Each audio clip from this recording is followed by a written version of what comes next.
Hello and welcome to the History of Japan podcast, episode 541, The Way of the Gods. Before we get into it today, a bit of prefacing. We've spent the past 40 episodes on a revised introduction to Japanese history. My attempt to provide a brief introductory overview to Japan's history, an update and expansion to the mini-series this podcast started with well over a decade ago. But you'll be shocked to hear, along the way, even with 40 episodes, a lot ended up on the cutting room floor. And so I started to put together ideas for a series of Footnote episodes, expanding on ideas and questions from the main series that are interesting, but not directly relevant to the narrative, so to speak. And so, with the help of my beloved patrons who voted on topics they wanted to see, I am now able to present to you the revised introduction to Japanese history, Footnotes. The goal here is to take on some topics that came up, but which I didn't have room to fully elaborate on in the original episode.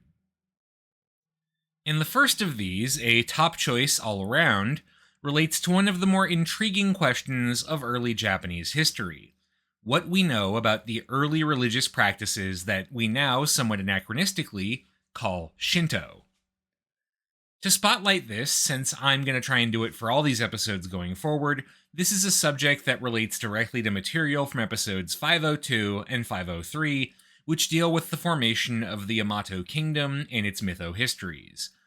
Also, a disclaimer, I believe I am legally required to give every time I do an episode that touches on this at all. Shinto itself is, as I've said, an anachronistic term. That specific word, which literally translates as the way of the gods, would not have been in use until the 19th century, really during the Meiji era, when Japan's traditional religion was given a name to distinguish it as a specifically Japanese belief system.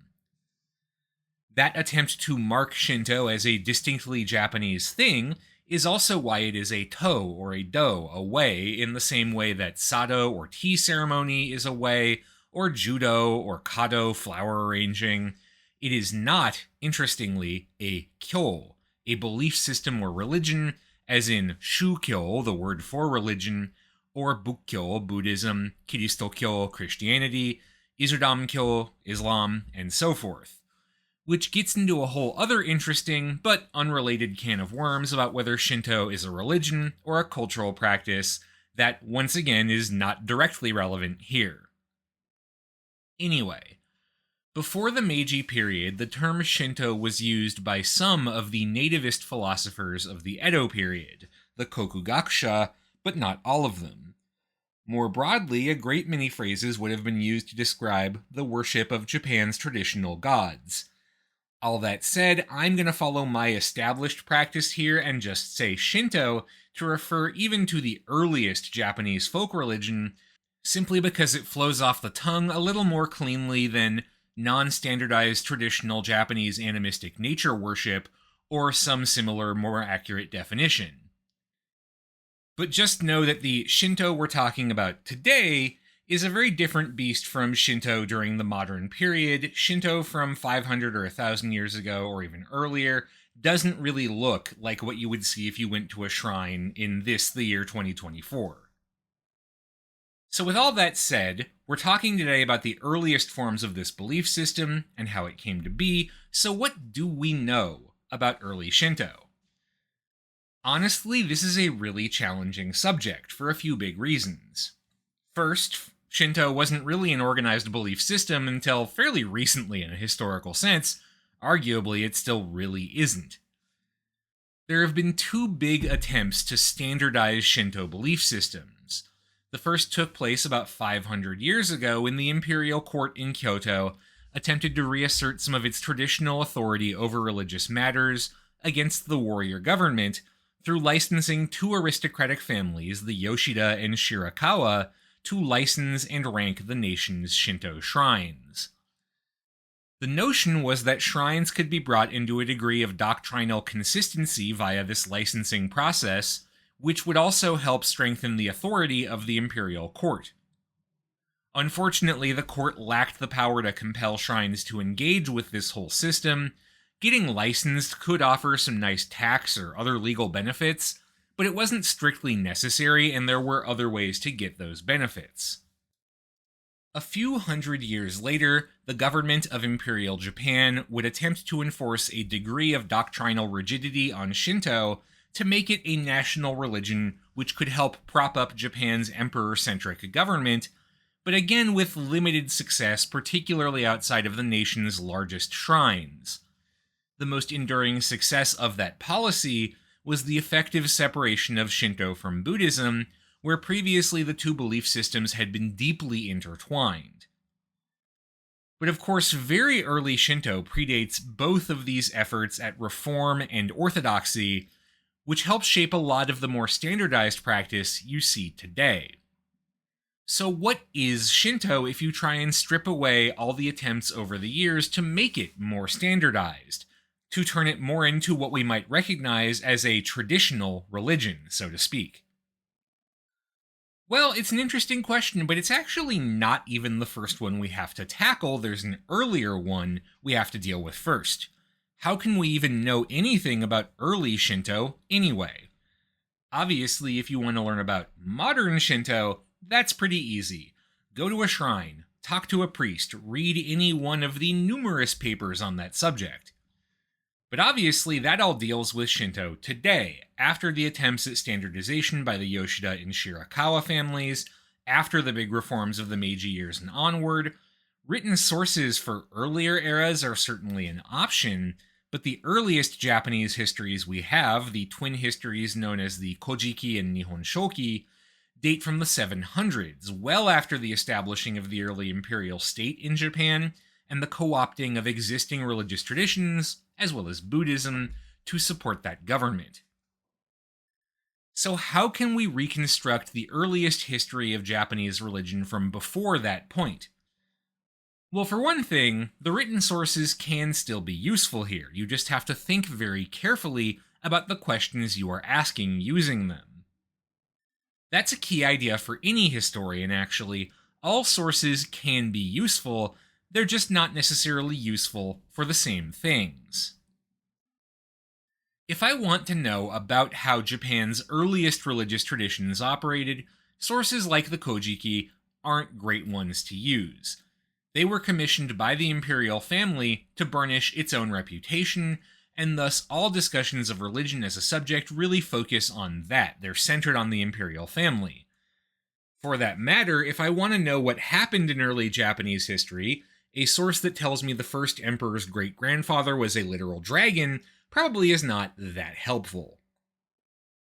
But by that same token, if I want to understand the link between religion and politics during this time, Kojiki is actually a great source for investigating that, and for getting a sense of the religious myths the powerful told themselves and told others to justify their rule. Particularly when we are dealing with Shinto during the early centuries of the Yamato Kingdom, the first documented eras of Japanese history, these written sources can be very helpful. The other side of the sourcing coin is, of course, archaeology. The work being done on the first three periods of Japanese history, the Jomon, Yayoi, and Tumulus eras, is constantly expanding as new sites are uncovered and old ones are explored further. Archaeology, though, is a notoriously finicky and interpretation-heavy business. My mother-in-law, who was an archaeologist with a focus on classical Greece, had a great story about colleagues coming to her with lead rods they claimed were curse objects used to afflict others, until she pointed out that actually, those lead rods were probably just pencils the wood had rotted off of. That said, there is a lot of good work being done on these subjects that's helping to expand our knowledge, particularly in terms of ritual objects. For the Jomon period, these include clay masks and figurines, as well as magatama, curved gemstones that still have a ritual significance today. In the Yayoi period, the main object of study is the dotoku or bronze bell, though other bronze implements that appear to have ritual significance have been uncovered as well. The study of these kinds of artifacts are how we build our understanding of the earliest Japanese religion, but obviously they're also very open to interpretation. To be fair, that's true of basically all pre-written record Japanese history as well. Still, we can do some reconstructing of early religion from this basis and feel at least somewhat confident in our extrapolations. After all, if nothing else, we might not have an idea of where we started, but we do know where it's all going, so to speak. We can tell what Shinto will turn into, and make some guesses from what we find about where it started. So from what we can tell, the worship of the kami, the central figures of Shinto, is about as old as Japanese civilization itself. Which, okay, then what's a kami? Scholars today tend to still make use of the definition preferred by one of the first great scholars of Japanese religion, the nativist thinker Motoori Norinaga. Quote, "Kami are, first of all, deities of heaven and earth and spirits venerated at shrines, as well as the humans, birds and beasts, plants and trees, oceans and mountains that all have exceptional powers and ought to be revered. Kami include not only mysterious beings that are noble and good, but also malignant spirits that are extraordinary and deserve veneration." That character kami, by the way, is the same word as the shin in Shinto, which is, in the end, the worship of the kami, usually rendered as gods in English. So okay, kami are kind of gods, the spirit of exceptional people or things that deserve veneration. But even that can be a bit too simple. As Matsumae Takeshi puts it in his essay on early kami worship, early settlers of Japan, quote, believed that any extraordinary phenomenon possessed charismatic power. That is, the spirit of a kami might reside in heavenly bodies such as the sun, moon, and stars, or in the forces of nature such as the wind, rain, and lightning. Thunder, for instance, was called the kami that rumbles.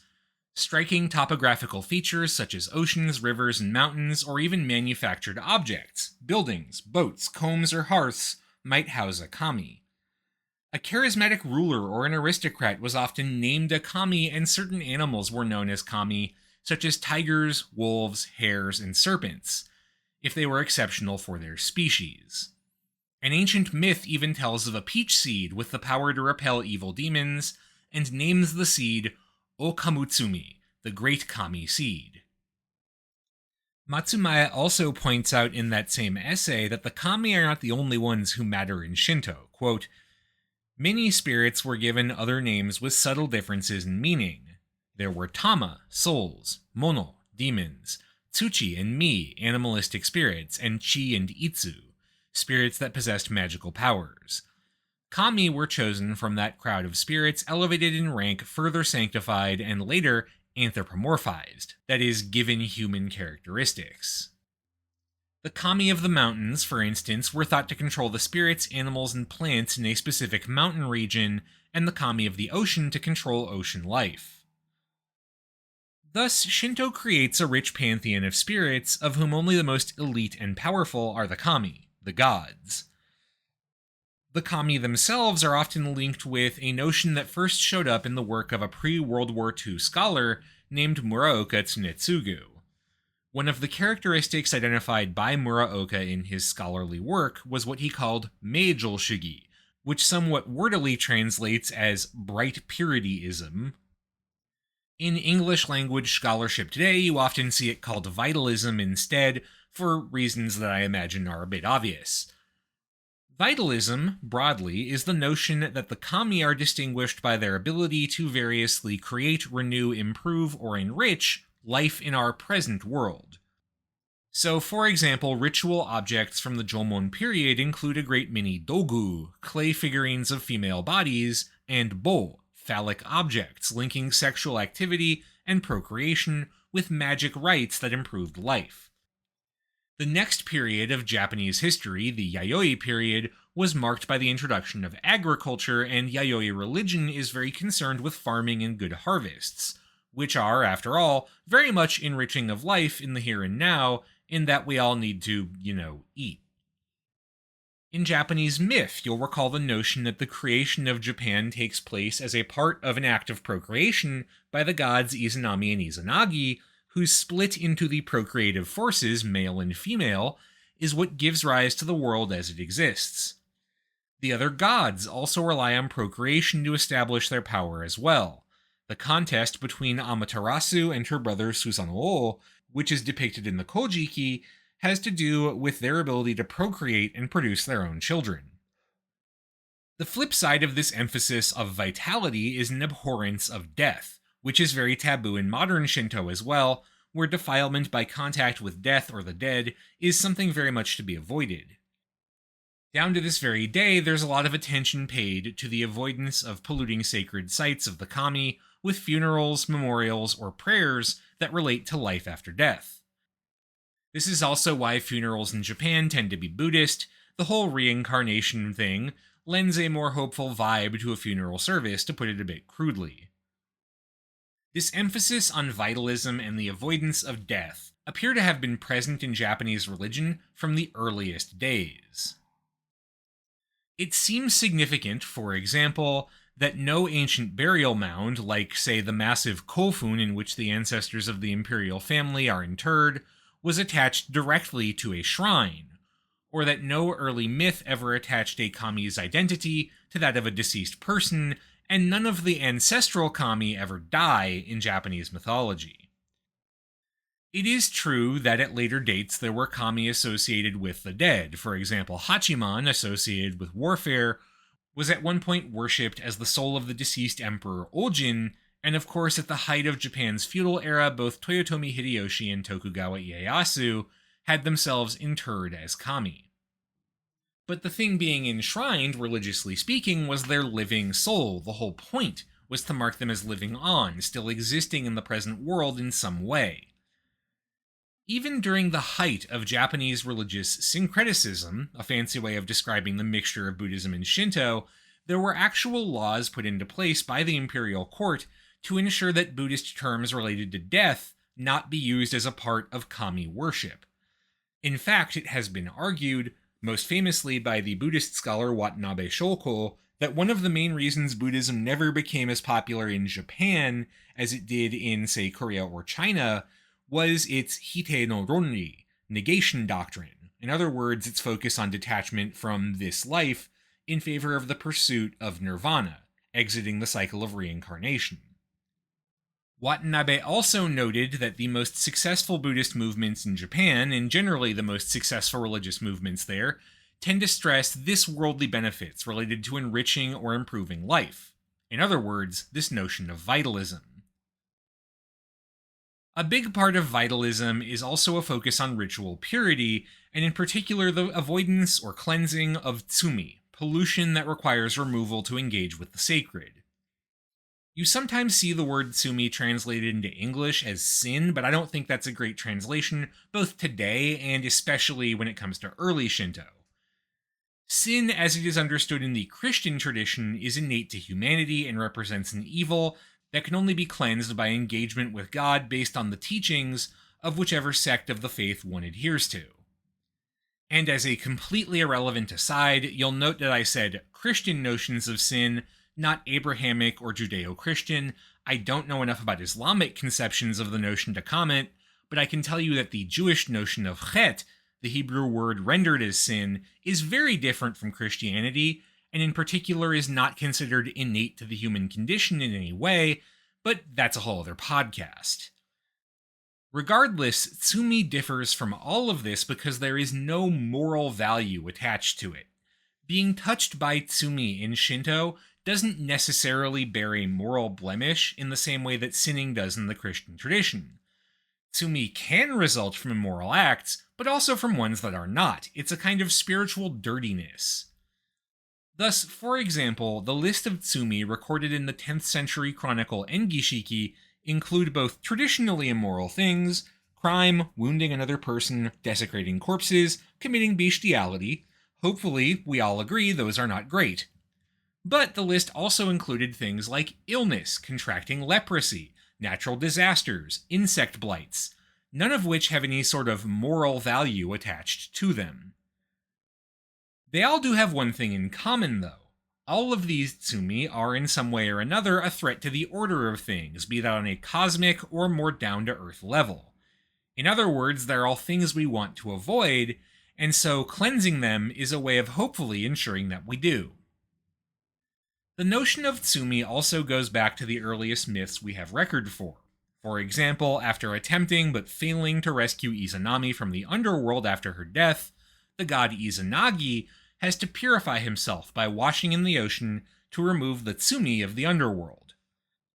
That act of cleansing is actually also an act of procreation, of vitalism. It creates yet more gods, specifically the kami of misfortune called Magatsuhi and the kami of purity, Naobi no Kami.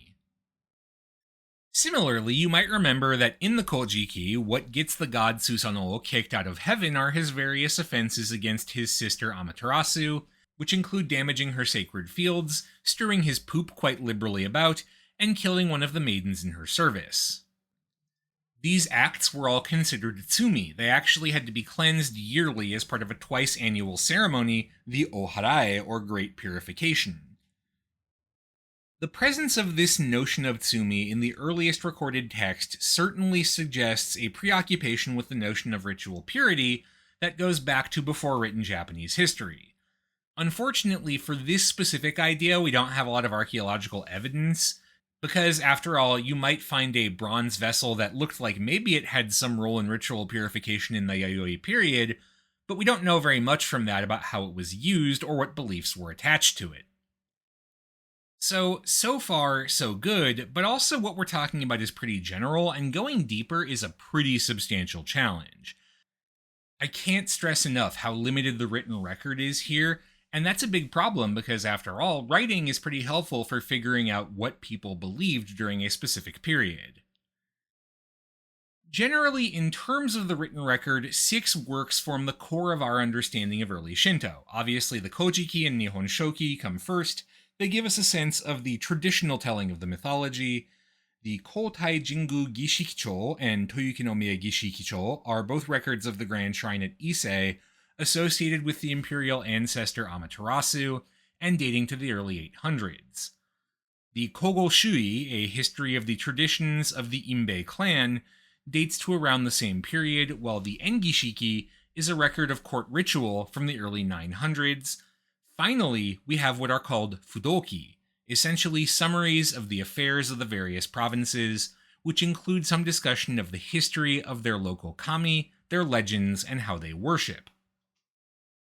Of course, on this podcast, we're most familiar with the Kojiki and Nihon Shoki, both because they're our main record of classic Japanese mythology, so to speak, and because both of these products were assembled at order of the imperial throne by request of the reigning emperor, to burnish the legitimacy of the imperial house. It's fairly clear that much of the mythology contained in those two texts was edited or burnished to improve the reputation of the imperial family or legitimize its rule, rewriting myths and legends in order to provide a through line from the creation of the universe to the rise of the imperial family. However, it doesn't appear to be the case that the court fabricated all this mythology from whole cloth for that end. In particular, there are intriguing parallels that suggest substantial continental influence on Japanese myth, perhaps a remnant of the population migrations of the Bronze and Iron Ages from 2,000 years ago or earlier. For example, the creation of Japan from the union of Izanami and Izanagi, followed by Izanami's death and Izanagi's journey to the underworld to retrieve her, are very similar to elements of Polynesian folklore. The conflict between Susanoo and Amaterasu, meanwhile, resembles stories from the myths of the Miao peoples of southern China. The descent of Amaterasu's grandson Ninigi from heaven to earth as its ruler has interesting parallels in the Korean legend of Hwanung, who supposedly came down from heaven to found the first royal dynasty in Korean history after intermarrying with the existing population. All of these parallels are suggestive of external influence on early Japanese religion, but not much more than that. After all, parallels are just that, they're parallels. One could also draw connections between the Izanami and Izanagi story and the Greek myth of Orpheus and Eurydice, but nobody's going to suggest the ancient Greeks made it all the way to Japan. Perhaps what this shows is just an example of a human tendency across time and across space to create similar patterns in the stories we tell ourselves. In terms of reconstructing early Shinto, honestly, the most useful sources we have are actually the provincial fudoki. These are gazettes, in essence, assembled at imperial command to assist in the rule of the various provinces. As I mentioned, the fudoki contains records of the various kami associated with a given province and their myths, and it's long been assumed by scholars that those myths are far less massaged than the ones you see in the Kojiki and Nihon Shoki, and thus represent a more accurate depiction of older Japanese mythology. In particular, Matsumae Takechi has done some great work on the fudoki to assemble a 4-part scheme that periodizes the history of early Shinto from prehistory to the relocation of Japan's capital to Kyoto at the end of the 700s. His theory, or some variation of it, is broadly the scholarly consensus on early Shinto today, and the rest of this episode I'm going to do my best to explain it. So, the first of Matsumae's periods covers, well, most of Japanese history, going by the time span covered, from the start of the Jomon era almost 14,000 years ago, through the Yayoi and into the early Tumulus period, around 200 CE, so about 1800 years ago. Unfortunately, this is also the period we know the least about in general. We can make some broad conclusions, of course, that the notion of the kami evolved out of a type of animistic worship of nature spirits, developing from a mix of native traditions and ones brought from abroad, either by migration or by trade. Indeed, it's pretty clear from the jump that Shinto was not an entirely native development. Beyond the evidence we've already discussed in terms of similarities between Japanese mythology and mythology found in neighboring regions, there's also the basic cosmology of the religion. Shinto cosmology is divided into 5 realms, each of which is governed by a specific kami. First, there's Takama no Hara, the plane of high heaven, then Earth, the kingdom of the dead or Yomi no Kuni, next is the sea, ruled by the Dragon Kings, and finally Tokoyo no Kuni, the realm of the unending age, roughly translated, a land without aging or death. A lot of that cosmology shows clear foreign influence. The sea is the realm of the Dragon Kings, for example. That's clearly directly from Chinese and Korean mythology, and the notion of a utopian land without death somewhere in the sea pops up everywhere from Indonesia to the Ryukyus. Much of early Japanese religion seems to have been concerned with ensuring fertility, health, and good harvest. Pretty standard concerns for ancient religion, to be frank.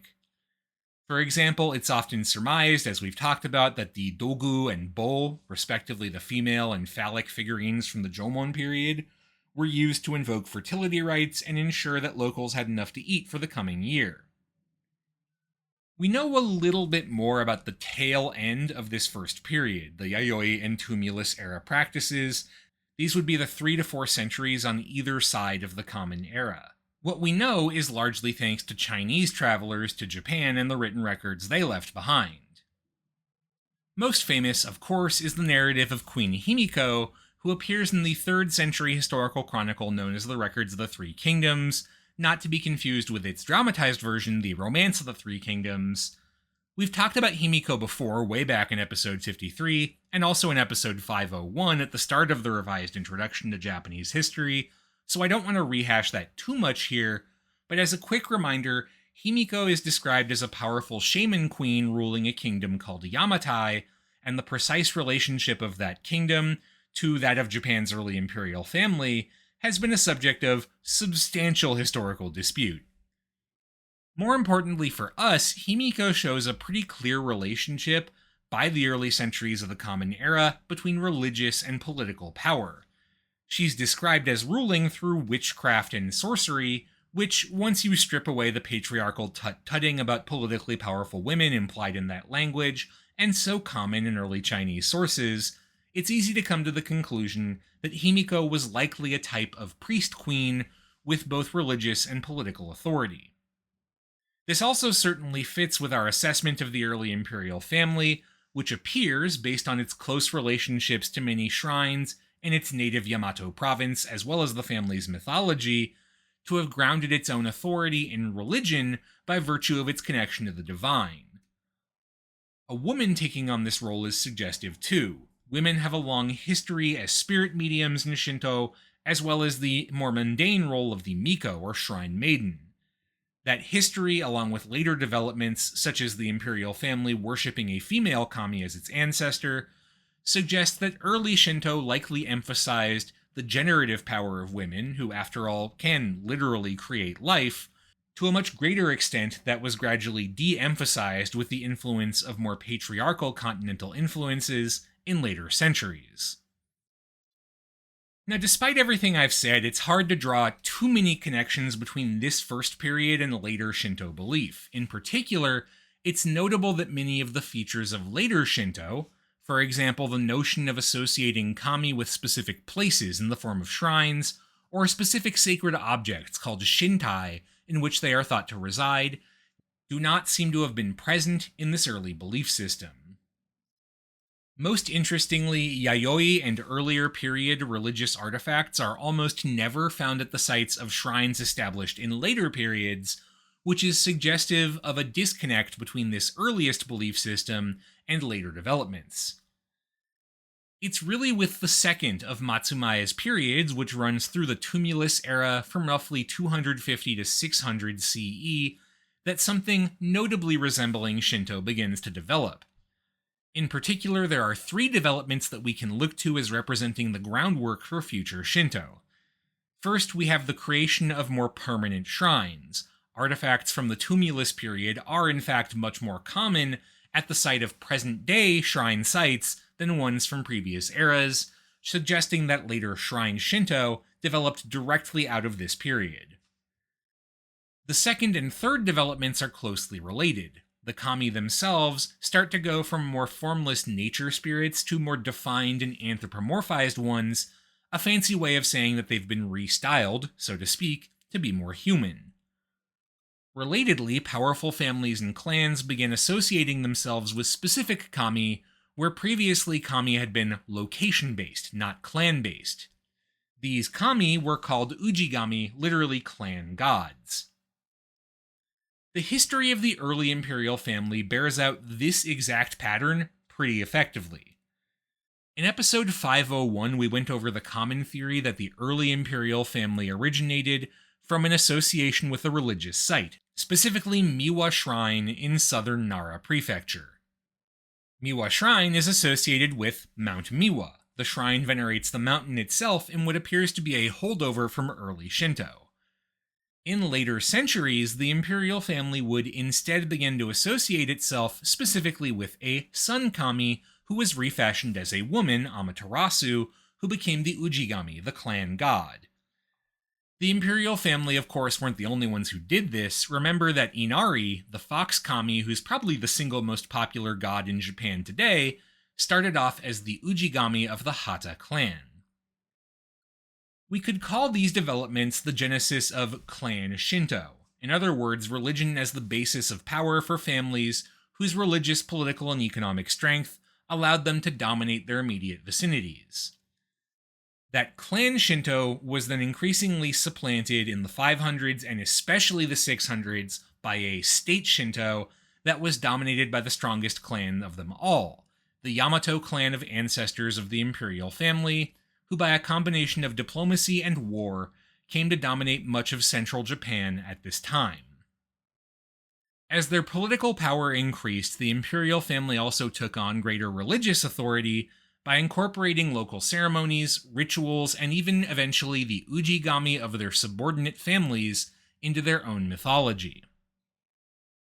For example, Izumo Shrine in what was once upon a time Izumo Province, now it's Shimane Prefecture, has a family of priests associated with it going back into antiquity who worship a kami called O-Kuninushi.